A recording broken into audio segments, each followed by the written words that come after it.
ito matindi tong palitan ng salita ni Commodore J. Tariela at saka po nitong si Congressman Pulong Duterte. Kasi ayon po mga kababayan dito kay Pulong, wait lang tanggalin ko lang to. Yan. Naglabas kasi mga kababayan ng post etong si Pulong at ayon sa kanya, sabi niya, "Hoy Tariela, kung nag-aaral ka ba naman ng mabuti sa PMA, alam mo sigurong may tinatawag tayong diplomatic channels. Hindi lahat ng usapin sa pagitan ng mga bansa ay idinadaan sa media, interviews at soundbites. May mga diplomacy, may mga statecraft, may mga tamang paraan ng pagprotekta sa pambansang interes. Ang sinabi kong huwag i-demonize ang China, hindi ibig sabihin niyan na kinakampihan ko ang China o isinusuko ang ating soberanya sa West Philippine Sea." Pero mga kababayan, kung titingnan nyo maliwanag naman yung sinabi ni Pulong Duterte na talagang ipinagtatanggol niya ang China. Kasi nga, nung tinawag na unggoy ng China mga kababayan, yung mga kababayan Pilipino po natin, tayong lahat, tahimik po si Pulong Duterte. Nung wina-water cannon, yung mga kasundalohan natin, tahimik si Pulong Duterte. Pero mga kababayan, pagdating sa pagprotekta sa China, napakaingay po nitong si Pulong. Itatawag natin sa kanya? Alangan namang hindi natin siya tawagin pro-China, obvious na obvious naman yung pagiging defender niya, mga kababayan, sa interes ng China. So ngayon sabi niya pa dito, tuloy pa natin. Magkaibang bagay ang pagiging matatag at ang pagiging padalos-dalos. Kaya ang tanong ko sa iyo, Tariela, bakit parang mas interesado kang gumawa ng sarili mong interpretasyon kaysa sagutin ang tunay kong sinasabi? Huwag mong isipin na ang pinakamalakas sumigaw ang siyang pinakamakabayan. Hindi rin sukatan ang patriotismo ang paulit-ulit na pagpapainit ng sitwasyon kung ang maaaring magsakripisyo ay ang ating mga sundalo, Coast Guard at ang mga mangingisdang Pilipino. Ang tunay na serbisyo ng bayan ay hindi para paramihan ng headline o viral ng mga pahayag. Ang tunay na serbisyo ay ang pagprotekta sa interes ng Pilipinas sa pamamagitan ng tapang, talino at diplomasya. Yan yung sabi ni Pulong. Ito ang mahirap sa ibang mga taga-gobyerno. Nakakalimutan na ang kanilang mga trabaho. Kailan ba naging trabaho ng Coast Guard ang makialam sa foreign relations? Gawin nyo ang inyong trabaho at ang batayan, ang ating mga karagatan, yan lang ang alalahanin nyo. Yan ang sabi ni Pulong kay Commodore J. Tariela. Huwag kayong magpagamit dahil lang sa politika. Wala kayong pakialam dito. Kumusta na ang monthly ayuda na to? Mga 10 million? Huwag mag-alala. Kikwestiyonin din rin yan balang araw. Yan yung sabi mga kababayan ni Pulong kay Commodore J. Tariela. Kasi nga sa totoo lang mga kababayan, obvious naman. Kasi nag-viral noong mga nakaraang araw yung post po ni Pulong Duterte na parang ang dating ipinagtatanggol po niya ang China. Kaya nga nasabihan siya ng taong bayan na talagang may pagka-pro-China. Ito pong si Pulong Duterte. Ngayon, ang tanong dito ni Commodore J. Tariela, pro-China ka ba? Mas galit ka pa sa akin kaysa sa China. Yan yung sabi mga kababayan ni Commodore J. Tariela. So ngayon, pakinggan po natin yung sagot dito mga kababayan ni Commodore J. Tariela sa post na yan ni Pulong Duterte. So ngayon sabi dito, yan. Honorable Paulo Duterte, grabe naman ang haba ng post mo at parang may personal kang galit sa akin. Bakit ako ang kinagagalitan mo? Gayong China ang nanggigipit sa mga Pilipino. Parang kakampi pa kayo. Pareho kayo ng linyahan. Pro-China ka ba, sir? O yan ang tanong mga kababayan ni Commodore J. Tariela. Kasi nga naman, obvious naman na parang ang dating dito sa mga post ni Paulo Duterte laban po kay Commodore J. Tariela, nanggagalaiti siya. Ano po dahil sa mga sinabi ni Commodore J. Tariela about po sa kanya at about po sa China. Obvious yung pagiging pro-China dito ni Pulong mga kababayan. Kaya nga sabi ko nung isang araw, kung matatandaan nyo, Kung ipagtatanggol mo din naman ng paulit-ulit ang China, edi dapat hindi ka na lang dito nag-congressman. Dapat doon ka na lang nag-congressman sa China. At dapat doon ka na lang tumira, umalis ka na sa Pilipinas. 'Di ba? Kasi mga kababayan, anong silbi na naandi dito siya sa Pilipinas kung paulit-ulit na ibang bansa yung pinagtatanggol niya?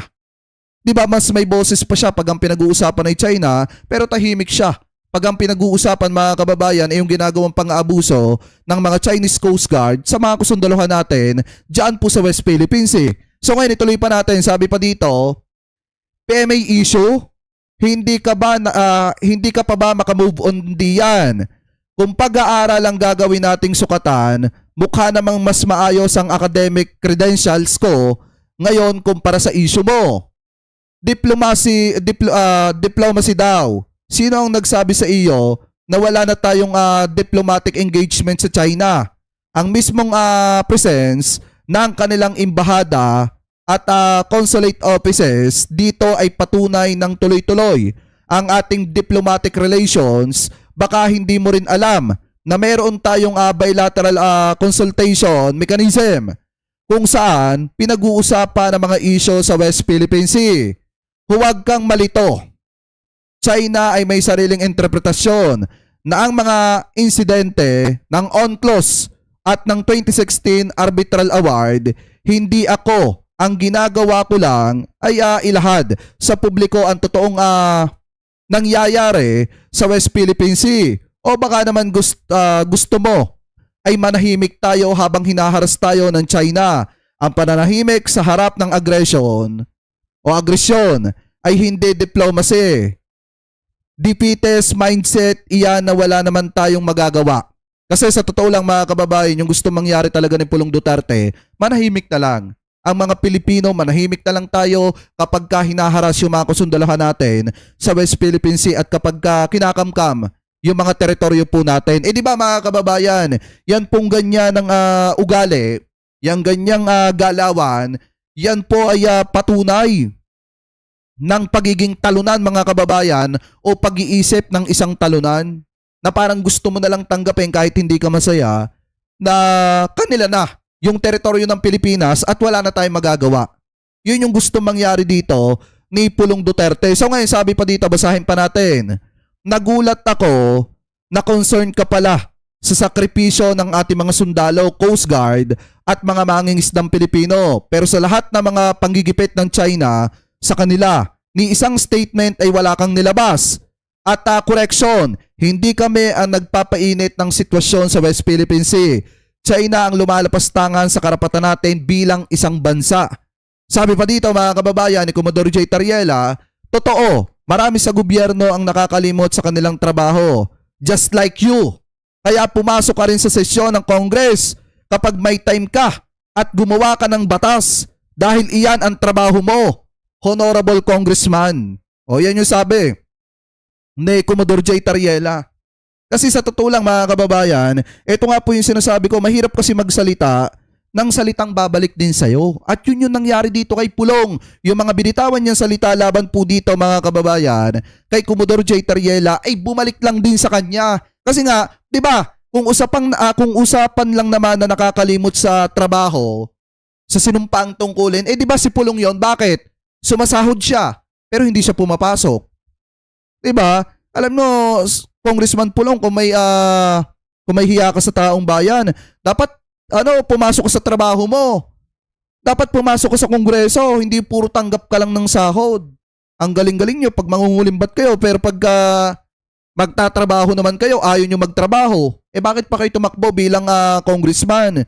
Bakit pa kayo tumakbo sa politika kung ayaw nyo naman magtrabaho? Diba? At bakit ka pa tumakbo dito sa Pilipinas kung pro-China ka naman? Diba mga kababayan? Allegedly. Anyway, tuloy pa natin. O sabi pa dito, hindi politika ang laban natin sa West Philippine Sea at hindi ako nagpapagamit kanino man. Tinitindigan ko ito at correction, may pakialam ang bawat Pilipino sa politika dahil kami ang bumuboto sa inyo. Yan yung sabi mga kababayan ni Commodore J. Tariela. Huwag kang magkalat ng fake news. Honorable Congressman ka pa naman. Walang 10 million akong ayuda. Pero kamusta naman ang 51 billion na binanggit ni Jose Cabral noong nakaraang taon? Naubos na ba? Maraming naghahanap lalo na't bumabaha na naman sa Davao. Huwag kang mag-alala. Kikwestiyonin rin yan balang araw. Kamusta na raw sabi ng mga girls at suki mong tambayan? O yun yung yan yung sabi mga kababayan, no? Ni Commodore J. Tariela laban po kay Pulong. Dito, sapul na sapul si Pulong dito mga kababayan, no? Dun sa sinabi ni Commodore J. Tariela na huwag kang magkalat ng fake news. Honorable congressman ka pa naman. Walang 10 million akong ayuda. Pero kamusta naman ang 51 billion na binanggit ni Jose Cabral nung nakaraang taon? Naubos na ba? Maraming naghahanap lalo na't bumabaha na naman sa Davao. Huwag kang mag-alala, kikwestiyonin din yan balang araw. Totoo naman mga kababayan na may 51 billion tayong hinahanap kay Pulong. Totoo rin naman yung binanggit dito ni Commodore J. Tariela. Kamusta na raw sabi ng mga girls sa suki mong tambayan? Di ba na-issue nga si Pulong nung pananakit dahil hindi napagbigyan bumembang yung bodyguard. Di ba mga kababayan?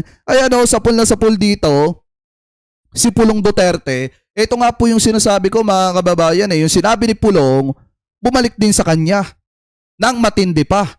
Alam niyo naman mga kababayan, palaban din itong si Commodore J. Tariela. Kasi nga, ang pinaglalaban kasi dito ni Commodore J. Tariela mga kababayan, yung West Philippine Sea. Yung teritoryo ng Pilipinas dahil nga trabaho nila na protektahan yung West Philippine Sea. Kini-question niya ni Pulong dahil nga 'di ba nag-viral nga nung nakaraang araw mga kababayan yung mga pahayag ni Pulong na parang ang dating pinoprotektahan niya ang China at napaka-vocal niya para ipagtanggol itong interest ng China. Kaya nga siya nabansagan na pro-China ng congressman. Totoo ba 'yan mga kababayan? Kayo? Sa palagay nyo, kasi sa akin mga kababayan, maliwanag na may pag-pro-China yung mga pahayag ni Pulong Duterte. Kaya nga kung walang katotohanan yan, dapat maingay ka kapag hinaharas yung mga kasundaluhan natin sa West Philippine Sea at dapat hindi ka tahimik sa mga issue na yan kasi mahalagang usapin yan dito sa ating bansa. So kayo, mga kababayan, kung kayo po ang tatanungin, ano po masasabi nyo? Hingil po dito sa matinding palitan ng mga manghang na salita nito pong si Commodore J. Tariela at ni Congressman Pulong Duterte mga kababayan. So comment below na lamang po